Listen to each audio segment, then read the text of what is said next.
ขอเจริญสุขเจริญพรศรัทธาญาติโยมทั้งหลายวันนี้ก็ใกล้จะเข้ามาถึงงานบุญประจำปีบ้านโศกโพ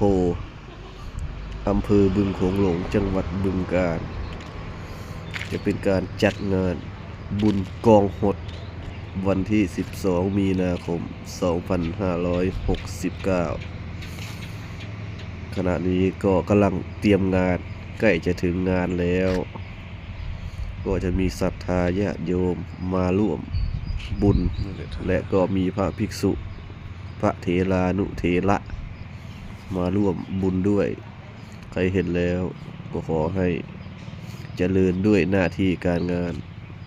มีสุขภาพพลานามัยแข็งแรงทุกผู้ทุกคนด้วยเถิดสาธุ